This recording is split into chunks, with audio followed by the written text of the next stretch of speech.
And this year you're doing, this month, the entire month of November is dedicated to pushing the awareness of preterm babies. You may have heard so much about preterm babies, but you do not know exactly what goes into not just having one, but caring for a preterm baby. And that is the reason that the entire month of November, right here on Prime Morning, we are teaching you. I am also learning. Since we started last week, there were so many things that I hadn't learned. One of them being that in every year globally, about 13.8 million babies are born preterm, which is 1 in 10 babies, approximately. And so it's imperative that we all get to learn about preterm babies. We all get to know about preterm births, most especially. When you end up having a preterm baby, how can you properly help that baby? How can you properly do the things that are right? And not just that, but maybe you have a relative, you're very close to a relative, a friend, who may have a preterm baby, but you, on the side, do not know exactly how you can be of support. We all can be of support. And one of the things that I learned, or I remember from last week when we started the conversation, was that, yes, preterm babies who have survived and are doing good, looking very amazing, handsome, beautiful now, a lot of the times it may not tell on them because of what went into the period that they were in the intensive care unit, the NICU period, what goes into it, how the proper care is taken. And so I'm excited that, we have a midwife here this morning, and she's a senior staff midwife, by the way, and Emmanuella Sowah, she's going to share so much with us. And not just that, I have seated with me this morning Elizabeth Sowah, who has a child who is a survivor of preterm baby survivor. She's also going to share her story and her journey with you and I, so I urge you to please get highly interactive with us. Okay, so Elizabeth, promise. Crab. Yes, please. Pardon me. Elizabeth, promise crab. Thank you. All right. Now, how are you, Elizabeth? Just thrilled. Just Thrilled. I'm okay. You're okay. You're just thrilled. I was expecting, some better reaction because, just thrilled. Just thrilled. Like, what's that? So peachy. You're peachy. Yeah. Okay, we'll take the peachy. Emmanuella. Yes, dear. Hi. I'm doing well. You're good? Yes, please. Okay, so today we are going to learn so much. We already started, something from last week.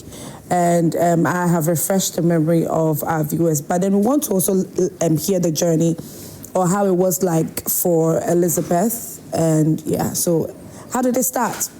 Okay, to commence, I would say mine began with a terrifying accident. Okay, I was just 5 months. Yes, I was just 5 months. I had closed from work heading home, and then I had an accident. So that was like where a kitchen accident? No, a car. A car accident? Yeah, a car accident. A car accident, yes. The driver wasn't in his lane. And then he realized there was a car coming with a top speed. So he decided to go back into his lane. And then we just landed into a pothole. Also, yeah, there was that. Yeah, so then my water broke. And then I ran into shock. Your water broke? At 5 months? Yes. Wow. Yeah. I was in a taxi by then. So the women in the car, they were wailing, Waimbani, hospital. So the noise, actually made me conscious.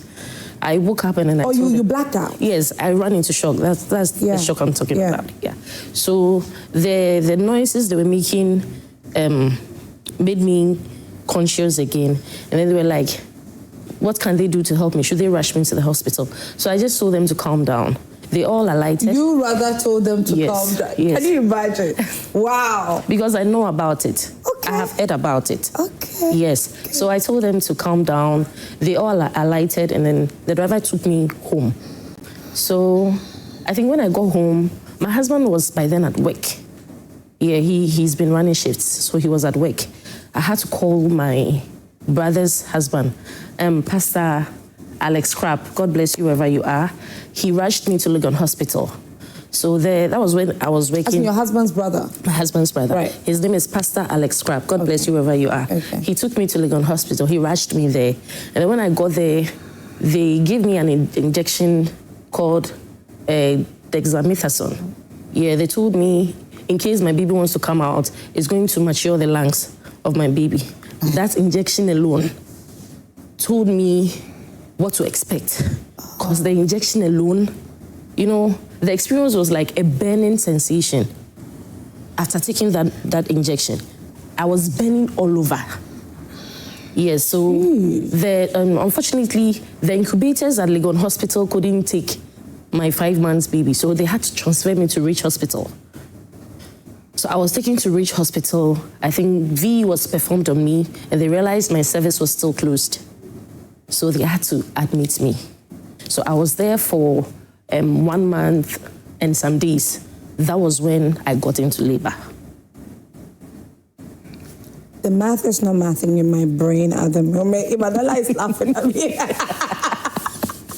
Because, like, I'm trying to... Let's take it one step at a time, okay? Sure. Right? Yeah. Okay. Let's take it. Whew. So you went to the hospital. Yes, please. You were given that injection. Yes. What's the name again? Dexamethasone. So supposedly... Intramuscular. So it was on my thigh. It was... Ooh, okay. And then they realized that your cervix was closed. Yes. So they had to admit you. No. They took me to Legon Hospital, and then after examination, they realized I was just 5 months old. And by then, the incubators at Legon Hospital... If they take the baby out, they don't have incubators. Yes, to put the they baby had incubators, but you know, the incubators are in such a way that they come with, like, in months. So their incubators were taking, 7 months and more. And I was just 5 months. So they had to transfer me to Rich Hospital. Okay. Yes, that was where the V was performed, vaginal examination was performed. And then they realized my cervix was still closed. So they had to admit me. And you were there for a month? I was there for a month and some days. Emmanuella, please help us understand her bits, this side most especially. They realizing that, you know, a month, her cervix was still closed, but her water had broke. Yeah. And they had given her that injection to continue helping the baby breathe. Yes, that was it basically. In case it comes out. Lungs. Yeah. In case what? In case labor sets in. Please, Emmanuella, over to you at this point. So just like she said, the dexamethasone was to help with lung maturity. So if baby should come any moment after the dexamethasone has been given, baby can actually survive. Okay. Yeah, that's what she basically means. Okay. All right. So then now, although her water had broke, her cervix was closed, and she had to be admitted, and she spent 1 month in the hospital before labor. Yes, please. So how does that work? Because me, as a lame person who doesn't really know much about childbirth, what I know is that the baby needs to be in that, amniotic fluid to keep on surviving, isn't it? Sure. So how was that possible that they were able to keep the baby for a month? Probably she was losing, usually we call the water liquor. Yes, she was losing liquor, but she didn't lose entirely everything. Okay, so a scan was performed on me. There's a specific liter the baby should swim in. Yes, so when you take the scan, when the scan was taken, I was just left with 5% instead of 75%. So I had lost 70% of the liquor. Yes, so I was taking scan. 5%. Yes, and my baby was active too. So a little movement brings out the liquor. A little movement brings out the liquor. So what sustained me was infusions. And then I was taking, I think, 10 bottles of Belacqua, the medium one. I don't know the mils. The medium one. I was supposed to be the 750 ml. Thank you. Yeah. I was taking 10, at least 10 every day. So that it could replace all that was. Right. And I was on a bed rest too. So you can just imagine. I was going for for the scan every 2 days to see if the liquor is okay for the baby or they should how do you call it? Induced labor. Induced labor. Yeah. Yeah. So your baby eventually came out at 6 months. Exactly 31 weeks. Exactly 31 weeks. The day I got 7 months, that was when the baby. So how did the baby come? Did they have to induce labor? No. It came naturally. Oh. It came naturally. And luckily for me, the scan revealed that it was a cephalic presentation, meaning the baby was descending with the head. With the head. So I just had to go through the labor through SVD. I pushed myself. But when you use the terms, I had to push, vaginal delivery. I had to push my baby out. Okay, you had to push your baby out. Yeah, so if it was cephalic or something, they would have performed cesarean section to bring it out. To take out the baby. How was the experience for you generally? It was a miracle. It was a miracle because God blessed me. God blessed my circle. Okay, I had people supporting me. Reverend Dr. Emmanuella Sowah and his wife, my pastor, ICGC, the Lord Sanctuary. God bless you. You know, this man was not just praying for me. He could call me just to work. Like help you mentally. Help me mentally. Yeah, he was there for me. Positive affirmations. I had my dicknesses. I had my choir members. I had my mom, my husband. I had my mom. I had my family. The family of my husband. They were just there. I had friends. I had friends because depression set in. Yes. Because I was on a bed rest. I wasn't allowed to calm down. If I would take my bath, sometimes I'll do it on the bed. Yes, what? Because the more movements, the more yes, the more I will be. Yes. So the whole place was even sore. I thought the movement had to do with the baby, but you as the mother, the more movement you would make. Yes, please. The more. Yes. What is it called? Liquor. Yes. Or basically the amniotic fluid. Yes. Okay, now, Emmanuella, so now the baby is out. Let's talk about, in the NICU, what goes on there, how important that bit is. Okay, so basically in the NICU, it depends on how your baby is arriving in the NICU. Okay. Most of the times the theater or the labor ward would call us to inform us that they have a preterm delivery.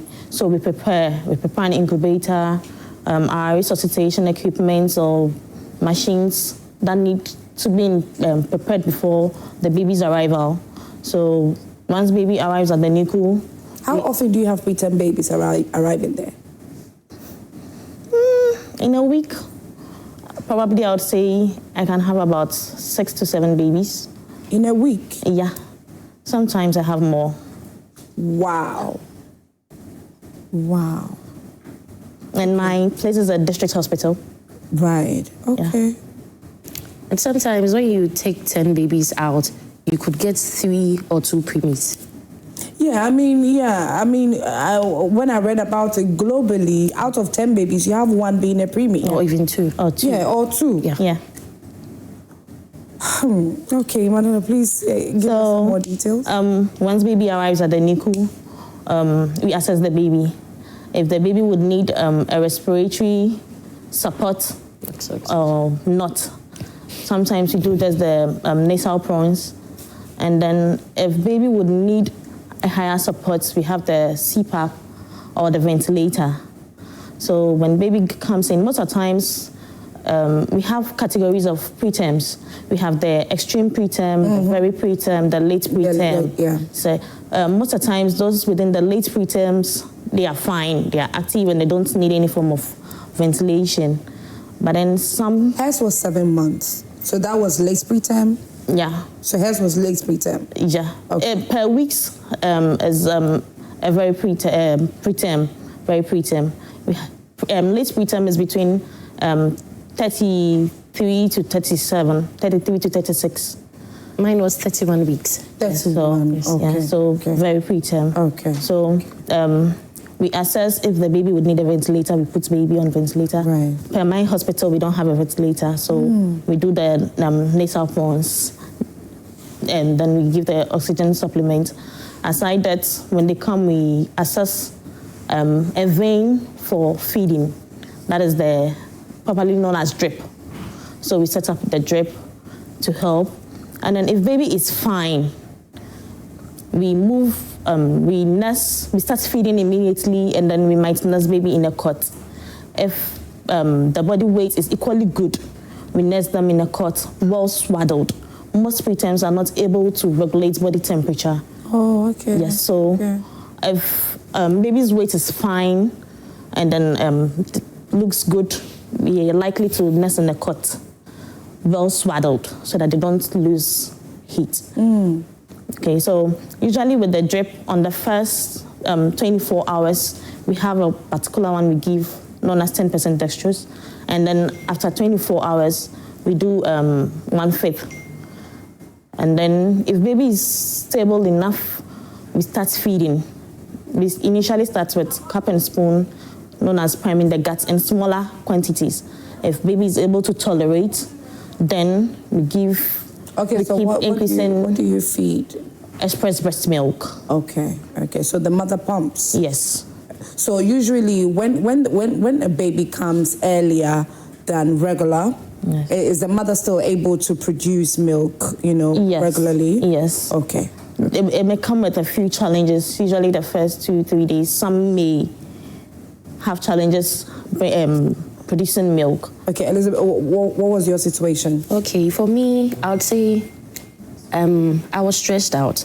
So I had challenges producing breast milk. Okay. Yes, okay. I had challenges producing breast milk. Okay.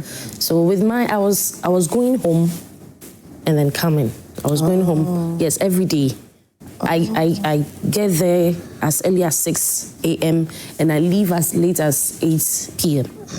Wow. Yes, because I wasn't able to produce enough. So I had to be there. So the little I get, they feed. The little I get, they feed. Okay. Yeah. Wow, okay. Yeah. But there's also one thing I want you to know. In my case, I had an accident. Yes. But there are other cases. I met a friend, her name is Becky. Hello, Becky. In her case, she didn't get any accident. She was just there and then her water broke. She was there and then her water broke. And that is premature rupture of membranes. Okay. That's what we call PROM. Okay. Yeah, so it's not all... preterm babies doesn't always come with calamities like mine. Yeah. I remember last week's conversation, it made me, something similar like this was brought up or spoken of, and then it made me ask the question of, okay, so speed bumps and rough roads are terrible roads, are not good for pregnant women. No, simply put. No, it's not all accidents. May I agenda. Emmanuella was saying no. No problem. Okay. Sorry. Yeah. Prematurity is not just about bad roads. Right. It's part. But Thank you. It's part. It's part. Yes. But in some causes, sometimes unknown causes. Yes. Just like she said, she was just there, no accidents, nothing, and then she started losing glycol, then labor sets in. Sometimes pregnancy comes with conditions that may cause you to equally get into labor earlier than expected. Yes. Okay, so in the NICU, what exactly is a mother supposed to be doing? With Elizabeth, she was there 6 a.m. She's there. She leaves by 8 p.m. And then majorly her problem was she wasn't able to produce enough breast milk, so she had to be there for a longer number of hours. The little she would get, baby sucks on it, and then all that. Aside that, what exactly is a mother supposed to be doing? Aside that, we want the mothers to be involved in the care. So when you come around, if your baby is stable, we let you do kangaroo care. Yeah. It used to be kangaroo mother care, but now it's changed to kangaroo care. Because the men also... Yes. Yeah. And then even a trusted relative, someone you are comfortable with helping you can actually do it. Okay. So now it's kangaroo care. Okay, so the whole point is to just have that skin-to-skin touch, yes. or the warmth. It gives warmth and also comes with bonding. Oh. Yes. Oh. It also involves the feeding process, and that's with a cup and spoon. Yes, that is. You see, because they are fragile. Yeah. Yeah, they are tiny, they are fragile. They are not matured, Yeah. so they can't suckle. So with my case, my baby was at NICU for I think 2 weeks. Okay. So that was when we graduated to kangaroo care, not mother care, kangaroo care. That was when I met Auntie Lina. She's the in charge for kangaroo care. That woman is an angel. Oh. You know, there's no. She didn't even know I was a midwife. There was nothing like discrimination. Yeah. You know, she could just come for your baby and then do the kangaroo care for you, just for you to rest. She would take your baby. You know, she would just a stroll for the baby to have this fresh air. Because that is also needed. Yes, that is also needed. Okay, so because you would think that they always need to be in the incubator. It's not always that they're supposed to be in the incubator. Kangaroo mother care is the continuation from the NICU. Yeah, so when you graduate from the NICU, The incubator, they will take your baby out when they realize your baby can breathe on his or her own. Right. Yes, can adjust to the atmosphere outside the incubator. So they run some tests before you graduate to the kangaroo mother care. Okay. Yes. Okay. So that is when the real training begins over there. They will teach you how to feed your baby, how to keep your baby warm, how to be checking your baby's temperature and all that. Yes. How to even burp. You know, burping preterm babies is far different from burping full-term babies. Yeah. Oh, wow. Yes. Really so stressful. kangaroo is a school on its own. Yeah. Yes, please. Please, you tell us something small about it. I don't know. I'm learning so much. I don't know about you viewers, but I am learning so much this morning about preterm babies and how to properly take care of them. So how is it done? It's just like burping a normal baby. But they need more time. It takes longer. Yes. And it's more time. You need a lot of patience. Yes. A lot of patience. Yes. Lots of patience. And they always have the specific positions. You don't make them lie down like. You don't go flat. You don't go flat. It should be. So you see how this baby is popped up. Yes. Yes. Okay. It's like this because it's still in the NICU. Right. So when my baby was like this, an NG tube was passed. That was where they were feeding. Yes. NG tube usually is just a tube, either through the mouth or the nose. So mine was through the nose. Okay. To his stomach. I mean, Okay. Yes. because there's no swallow and Yes. Yeah, like she rightly said that they are unable to suckle at some point. Oh, okay. So the sleeping position. The sleeping position, they always sleep on their side. They always sleep on. You see, term babies, immediately you burp them well, you can just place them down.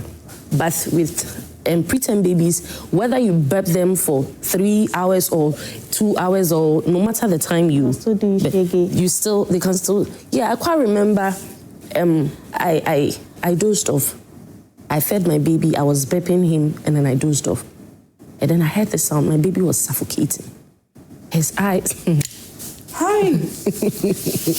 I had burped him. So I just wanted us to relax a bit before going to bed. And I opened my eyes and all I realized was my baby was going. Yes, my baby was just going. So I had to wail. The nurses rushed in. They took my baby. It's fine. It's okay. Your baby is fine now. I know. Thinking about it, going back to it is a bit emotional. Yeah. I mean, just thinking about, you're about to. Yeah. Jeez. Yeah. What did you do? I could only pray. The only thing I said to God was, you didn't bring me this far to take my baby away from me. Yeah. How old is your baby now? He'll be 2 in December, God willing. He'll be 2. Beautiful. Wonderful. Yeah. Oh. I even sent his pictures before and after. I don't know if you guys have it. Do we have his pictures? You guys should have been showing us his pictures by now. Anyways, okay, all right. But it's been very educative having both of you here, teaching us all about preterm is the entire month of November is the purple month, okay? So you can see a little bit of purple in my outfit. Yeah, I was trying to be intentional about it. Yeah, I tried. Anyway, so, yeah, and I had Emmanuella here. She's a senior staff midwife. Emmanuella, thank you so much for all that you shared with us this morning. And Elizabeth, Promise Crab. Her surname is very interesting, though. Hey, Promise Crab. Anyway, so, yeah, Elizabeth shared her story, her journey of being a mother of a surviving preemie. And it's been very interesting for her, I believe. We'll continue the conversation of learning about preterm babies next week, Tuesday, God willing, right here on Prime Morning. And so thank you so much once again. You're welcome. And I'm glad that your baby's doing fine. All right, thank you. Thank God for Jesus. Thank you for having me. Ladies and gentlemen, it's a wrap on today's edition of Prime Morning, but don't go away because guess what? Tonight I'll be coming your way again. I have something to say. Okay, yeah, quickly. Yeah, so I want to use this platform to encourage preemie mothers together with their family. I just want you guys to know that giving birth to a preemie baby is not a curse, okay? It's not a curse. It's not a sickness, okay? Because I remember in a car, I was going somewhere with my baby in a car. He was all wrapped, and then there was a woman behind me. She was like, nti sa nipa na ehya ade anim no se kwohwe sa nkrofo na omam bin ni bi yeah so I turned and looked at her. I'm like, don't you dare. Don't you dare. Let's be very mindful with these sort of things. Yeah. Elizabeth, thank you for sharing that with us. By the way, in the evening, I'm coming your way again, 9 p.m. sharp for Let's Talk. Today, we are discussing, when love and bloodline collide, the hidden family secrets that change everything. Imagine being married to the love of your life, your best friend, and then you decide to do a test to find out your roots because you're African Americans, and then you get to find out that you're siblings. Yeah, what would you do? So that's coming your way at 9 p.m. sharp right here on Let's Talk with me, Esiedua Akomia, and my able panels as well. My name is Esiedua Akomia. I love to be called the Golden Girl. It's a wrap on today's edition of Prime Morning right here on Joy Prime. Make sure that you enjoy the rest of our shows right here on Joy Prime. See you tomorrow at 6 a.m. sharp, but you'll see me again at 9. Wow.